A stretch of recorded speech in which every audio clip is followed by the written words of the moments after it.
संग्राम crane processor त्या उसावर प्रक्रिया करणाऱ्या कारखान्याचा शुभारंभ करण्यासाठी आपण या ठिकाणी उपस्थित आहे आणि ज्यांच्या शुभ हस्ते आपण हे कारखान्याचा शुभारंभ केला ते या विभागाचे ज्येष्ठ नेते आणि जे माजी खासदार मान्य संजय काका पाटील, ज्यांनी ही शिवधनुष्य हातामध्ये घेतलं आणि पेललं आणि कारखान्याला मूर्त स्वरूप देऊन आज चालू होते। त्या कारखान्याचे सन्माननीय अध्यक्ष आमचे जावई चिरंजीव निलेश भैया, व्यासपीठावर उपस्थित असणारे आमचे मंगळवेढ्याचे पाहुणे मान्य आबा, मान्यवर उपस्थित असणारे आता सर्वांची नावं घेण्यापेक्षा फार उशीर झालेला आहे। पलूस तालुक्यातून आणि विभागातून या ठिकाणी आलेले सर्व मान्यवर, विविध संस्थांचे मान्यवर पदाधिकारी, या कारखान्याचे कर्मचारी, सभासद, ज्यांनी जमीन दिली ते शेतकरी बंधू, पत्रकार बंधू आणि मित्रांनो, कारखाना सुरू करणं तसं त्यांनी सांगितलं तसं महाकठीण काम होतं। दुर्दैवाने कोरोनाच्या काळामध्ये बापूंचं निधन झालं, त्यांची आठवण येणं स्वाभाविक आहे आपल्या सर्वांना। फार मोठा जिद्दी माणूस आपल्यातून गेला।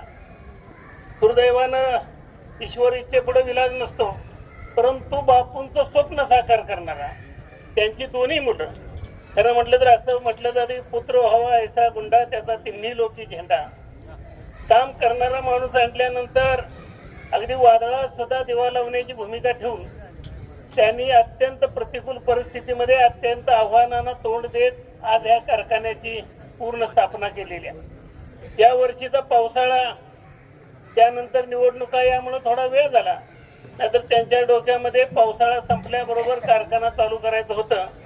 तरी पण निवडणुकीनंतर ह्या त्यांनी पूर्ण लक्ष घालून अत्यंत चांगल्या पद्धतीनं हा कारखाना उभा केलेला आहे।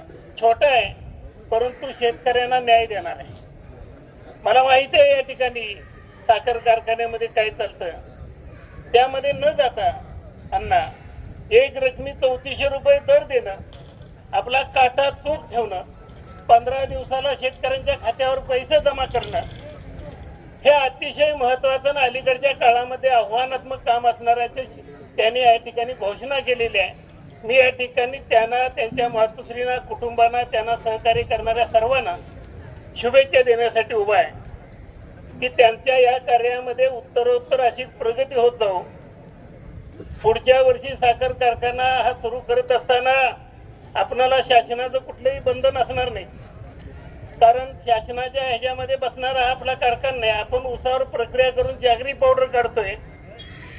कारखान्याचं कुठलं यासाठी भागभांडवल आपल्याला सरकारचं नाही आहे आणि त्यामुळं काही अडचण असायची कारण नाही। पावसाळा संपला की तो ऊस उपलब्ध झाला की आपण कधीही चालू करू शकतो, हे कारखान्याचं महत्वाचं वैशिष्ट्य आहे। त्यामुळे आपल्याला अडचणी याचं मला वाटतंय कुठलंही काम असायचं कारण नाही आणि म्हणून आपण सर्वांना आम्ही विनंती करणार आहे की आजपर्यंत जसं या कुटुंबावर, बापूंच्यावर आपण प्रेम करीत आलात, सहकार्य करत आलात, त्यांनी मगाच सांगितलं की भिलवडी आणि या परिसरातल्या त्या वाड्या सगळ्या त्यातल्या प्रत्येक माणसानं असं काही नाही की तिथं पक्ष वेगळा होता, विचार वेगळे होते असं न करता एक चांगलं युनिट, शेतकऱ्यांना न्याय देणारं युनिट, तिथं 4-2 माणसांच्या हाताला रोजगार देणारं युनिट आपल्या भागामध्ये उभा राहते, त्याचा आपण फायदा घेतला पाहिजे ही भूमिका ठेवून निस्वार्थीपणाने आपण सर्वांनी यांना सहकार्य केलं।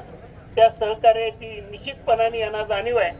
मी जास्त बोलणार नाही, मलाही एका कार्यक्रमासाठी तासगावला जायचं आहे।